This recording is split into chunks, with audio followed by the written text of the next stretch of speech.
तेलंग स्वामी। दोस्तों, तेलंग स्वामी बहुत बड़े सिद्ध पुरुष, हिंदू योगी और तपस्वी थे जो अपने आध्यात्मिक शक्तियों के लिए प्रसिद्ध हुए। इसमें एक ऐसी अद्भुत शक्ति थी जिससे ये अपने सामने बैठे हुए व्यक्ति के अंतर्मन में क्या चल रहा है यह जान लेते थे। ये जीवन के उत्तरार्ध में वाराणसी में निवास करते थे। इनकी बंगाल में भी बड़ी मान्यता है, जहाँ ये अपनी यौगिक एवं आध्यात्मिक शक्तियों एवं लंबी आयु के लिए प्रसिद्ध रहे हैं। कुछ ज्ञात तथ्यों के अनुसार तेलंग स्वामी की आयु लगभग 300 वर्ष रही थी, जिसमें ये वाराणसी में 1737 से 1887 तक लगभग 150 वर्ष रहे। तेलंग स्वामी को भगवान शिव का अवतार माना जाता है।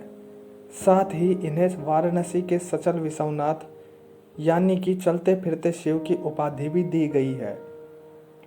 तेलंग स्वामी बहुत ही नरम स्वभाव के संत थे, इसलिए इनकी याद में प्रतिवर्ष माघ महीने में इनकी जयंती मनाई जाती है। दोस्तों, तेलंग स्वामी का जन्म आंध्र प्रदेश के विजयाना नामक जनपद के होलिया नामक एक गांव में हुआ था। इनके पिता का नाम नरसिंह राव और माता का नाम विद्यावती था। इनका जन्म 15वीं शताब्दी के अंतिम चरण में हुआ था। इनकी निश्चित जन्म तिथि ज्ञात नहीं है। कहीं इन्हें 1529 में तो कहीं 1607 ईस्वी में उत्पन्न माना जाता है। इनकी माता भगवान शिव की उपासिका थी। भगवान शिव के कृपा स्वरूप इनका जन्म मानने के कारण उन्होंने इनका नाम शिवराम रखा था।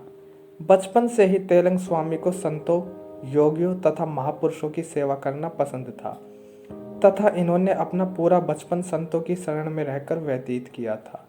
तेलंग स्वामी का स्वभाव बचपन से ही सहज वैराग्य एवं विषय विरक्ति का था, जिसे इनकी माता भी समझती थी। अपने इसी स्वभाव के कारण ये अविवाहित रहे और वैराग्य के पथ का चुनाव किया। इनके जन्म के कुछ वर्षों के बाद ही इनके माता पिता का स्वर्गवास हो गया। ऐसा कहा जाता है कि जिस शमशान घाट पर इनके माता पिता को अग्नि को समर्पित कर दिया गया था, उसी शमशान घाट पर इन्होंने 20 साल तक निवास किया था और इसी स्थान पर इन्होंने अपनी तपस्या पूर्ण की थी। फिर इन्हें संयोगवशी पंजाब से आए स्वामी भागीरथ आनंद सरस्वती से भेंट हुई और उनके साथ इन्होंने सदा के लिए होलिया गांव का परित्याग कर दिया। अनेक प्रदेशों का पर्यटन करते हुए ये दोनों प्रसिद्ध पुरुष पुष्कर तीर्थ पहुँचे। वहीं लगभग 78 वर्ष की अवस्था में शिवराम ने भागीरथ स्वामी से संन्यास की दीक्षा ली। उनका नया नामकरण हुआ गणपति सरस्वती। दीक्षा ग्रहण करने के बाद ये गंभीर साधना में निमग्न हो गए। भागीरथ स्वामी का पुष्कर तीर्थ में ही देहांत हो गया। इस पवित्र क्षेत्र में लगभग 10 वर्षों तक कठोर साधना करने के बाद ये भारत के प्रसिद्ध तीर्थों की परिक्रमा के लिए निकले।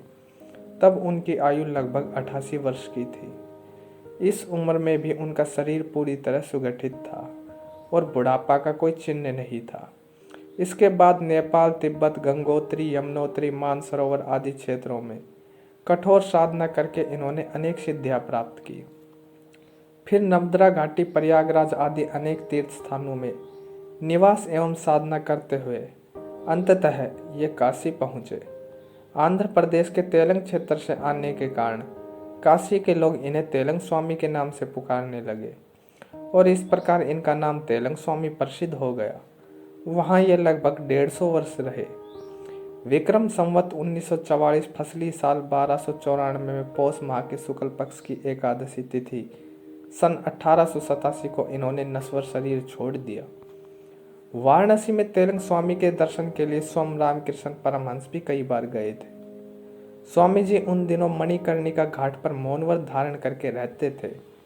जब पहली बार परमहंस जी मिलने गए, तभी स्वामी जी ने अपनी सूंघनी की डिब्बी श्री रामकृष्ण परमहंस के आगे रखकर उनका स्वागत किया था। परमहंस जी ने स्वामी जी के शरीर के सभी लक्षणों को बारीकी से देखकर लौटते समय अपने अनुयायी हृदय से कहा था, इनमें यथार्थ परमहंस के सभी लक्षण दिखाई देते हैं। ये साक्षात विश्वेश्वर है। तेलंग स्वामी लाहड़ी माशे के परम मित्र थे।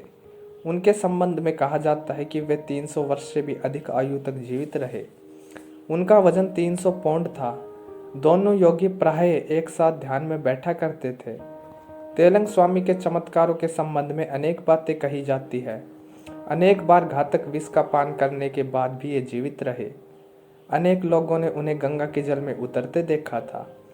कई दिनों तक ये गंगा के जल के ऊपर बैठे रहते थे अथवा लंबे समय तक जल के नीचे छिपे रहते थे। वे गर्मी के दिनों भी मध्याह्न समय मणिकर्णिका घाट के धूप से गर्म शिलाओं पर निश्चल बैठे रहते थे। इन चमत्कारों के द्वारा वह यह सिद्ध करना चाहते थे कि मनुष्य ईश्वर चैतन्य के द्वारा ही जीवित रहता है। मृत्यु उनका स्पर्श नहीं कर सकती थी। आध्यात्मिक क्षेत्र में तो तेलंग स्वामी तीव्र गति वाले थे ही, उनका शरीर भी बहुत विशाल था, किंतु वे भोजन यदा कदा ही करते थे। वे माया विनुमुक्ति हो चुके थे और उन्होंने इस विश्व को ईश्वर के मन की एक परिकल्पना के रूप में अनुभव कर लिया था। वे यह जानते थे कि यह शरीर घनीभूत शक्ति के कार्य साधक आकार अतिरिक्त कुछ नहीं है, अतः वह जिस रूप में चाहते शरीर का उपयोग कर लेते थे। तेलंग स्वामी सदा नग्न रहा करते थे, परंतु उन्हें अपनी नग्न अवस्था का तनिक भी भान नहीं होता था। उनकी नग्न अवस्था के बारे में पुलिस सतर्क थी, अतः उन्हें पकड़कर पुलिस ने जेल में डाल दिया। इतने में तेलंग स्वामी जेल की छत पर दिखाई पड़े। जिस कोठरी में पुलिस ने तेलंग स्वामी को बंद कर ताला लगा दिया था, उस कोठरी का ताला ज्यों का त्यों था और तेलंग स्वामी जेल की छत पर कैसे आ गए, यह आश्चर्य का विषय था। हताश होकर पुलिस अधिकारियों ने पुनः उन्हें जेल की कोठरी में बंद कर ताला लगा दिया और कोठरी के सामने पुलिस का पहरा भी बैठा दिया, किंतु इस बार भी महान योगी शीघ्र ही छत पर टहलते दिखाई दिए। तेलंग स्वामी सदा मौन धारण किए रहते थे। निराहार रहने के बाद भी भक्त यदि कोई पेय पदार्थ लाते तो उसे ही ग्रहण कर अपने उपवास तोड़ते थे। एक बार एक नास्तिक ने एक बाल्टी चूना घोलकर स्वामी जी के सामने रख दिया और उसे गाढ़ा दही बताया। स्वामी जी ने तो उसे पी लिया, किंतु कुछ ही देर बाद नास्तिक व्यक्ति पीड़ा से झटपटाने लगा और स्वामी जी से अपने प्राणों की रक्षा की भीख मांगने लगा। तेलंग स्वामी ने अपना मौन भंग करते हुए कहा कि तुमने मुझे विष पीने के लिए दिया, तब तुमने नहीं जाना कि तुम्हारा जीवन मेरे जीवन के साथ एकाकार है। यदि मैं यह नहीं जानता होता कि मेरे पेट में उसी तरह ईश्वर विराजमान है जिस तरह यह विश्व के अणु परमाणु में है, तब तो चूने के घोल ने मुझे मार ही डाला होता। अब तो तुमने कर्म का देवी अर्थ समझ लिया है, अतः फिर भी किसी के साथ चालाकी करने की कोशिश मत करना।